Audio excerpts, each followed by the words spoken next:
ज्ञानवान बहुनाम जन्म नाम अंते माम प्रपद्यते। ज्ञानी बहुत जन्मों के अंत में मुझको पाता है। सर्वम वासुदेवः, सारा वसुदेव है। इति स महात्मा सुदुर्लभा, ऐसा वह महान आत्मा बड़ा दुर्लभ है। ज्ञानवान बहुनाम जन्म नाम अंते माम प्रपद्यते। सर्वम वासुदेवः इति स महात्मा सुदुर्लभा। भावार्थ, ज्ञानी बहुत अर्थात 84 जन्मों के अंत, वानप्रस्थ अर्थात वाणी से परे की स्थिति में मुझको ही पाता है। सारा जड़ जंगम जगत उस ज्ञान धन दाता वसुदेव अर्थात शिवबाप के पुत्र वासुदेव की रचना है। ऐसा वह महान आत्मा महादेव एक मुखी रुद्राक्ष संसार भर में बड़ा दुर्लभ है। हाँ, बहुत जन्मों के अंत में जो ज्ञानवान व्यक्ति मेरे को प्राप्त होता है, प्रपद्यते माने प्राप्त होता है, शरण जाता है। हाँ, शरण तो तभी होगा जब मैं मेरे को प्राप्त करेगा, मेरे को जानेगा कि मैं आपका हूँ, मैं तेरा हूँ, तभी तो शरण में आएगा। दुनिया को समझता है दुनिया मेरी नहीं है, दुनिया मेरे आड़े वक्त में काम आने वाली नहीं है। कौन काम आने वाला है? एक भगवान ही काम आने वाला है, तो उसी की तो शरण में जाएगा, और किसकी शरण में जाएगा? एक ही जन्म में संभव नहीं है। एक ही जन्म में तो संभव है, एक ही जन्म में तो बाप आता है। ये बहुनाम जन्म नाम अंत्य से ही साबित होता है कि बहुत जन्मों के अंत में आता है। इस शब्द से ये साबित नहीं होता, साबित होता है।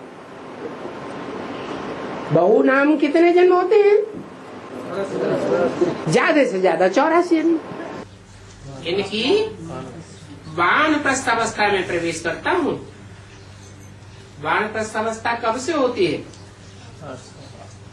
60 साल के बाद वानप्रस्थ अवस्था होती है। कहते भी है 60 तो लगी लाठ। ज्ञान की लाठी कब लगती है? जब 60 वर्ष की उम्र होती है, अर्थात दुनियादारी से बुद्धि खिसकने लगती है।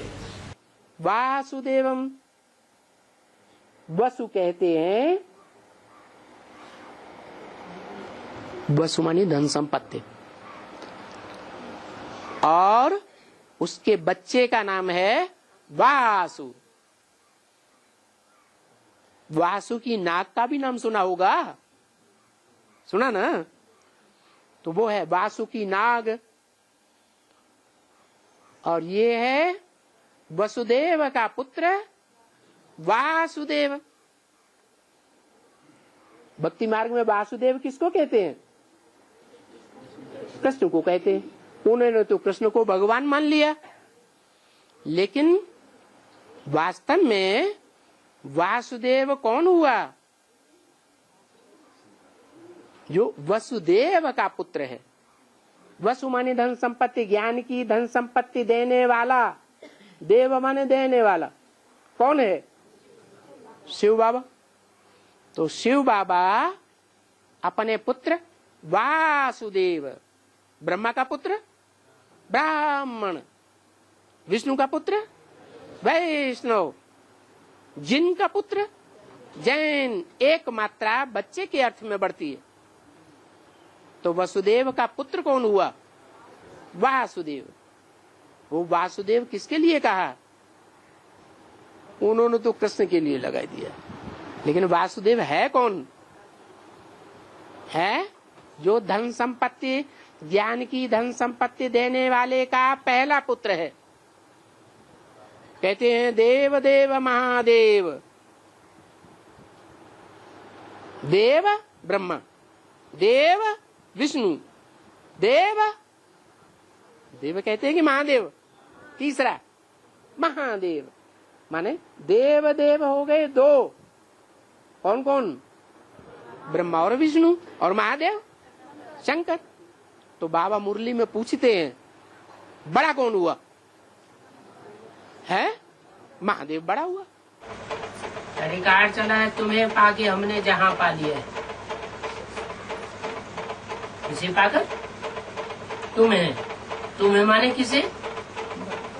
ऐसी कौन सी चीज है जिसे पा लिया जाए तो जैसे पूरी दुनिया मिल गई है? जिससे हमारे सर्व नहीं, बरगद इतना बड़ा वृक्ष होता है, विशाल वृक्ष।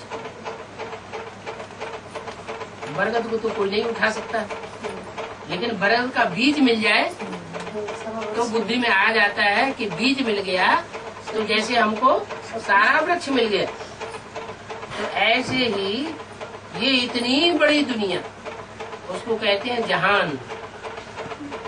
वो जहान हम कैसे पालेंगे? जो जहान का बीज है, बीज माना बाप, जो विश्व पिता है वो हमको मिल जाए तो जैसे सारा विश्व हमको मिल गया। 108 आत्माएं हैं जिनमें सुप्रीम सोल प्रवेश करता है और प्रवेश करने की यादगार बनी हुई है रुद्राक्ष के मण की। वो रुद्राक्ष के मणकों में मुख बने हुए हैं। कोई में कई मुख होते हैं, कोई में थोड़े मुख होते हैं, कोई एक मुख का भी होता है। जो एक मुख का मणका होता है वो बहुत विरल मिलता है, मिलता भी नहीं बहुतों को। कोई डुप्लीकेट बना दे तो बात दूसरी है, लेकिन वो एक मुख का मणका मिलता नहीं है। क्यों नहीं मिलता है? कि सुप्रीम सोल जो है वो मुकर्रर रूप से एक में ही प्रवेश करता है, और जो में 108 में प्रवेश करता है उनकी कोई गारंटी नहीं है कि सुप्रीम सोल ही हमेशा प्रवेश करता है, कुत्ता बिल्ला भी प्रवेश कर सकता है।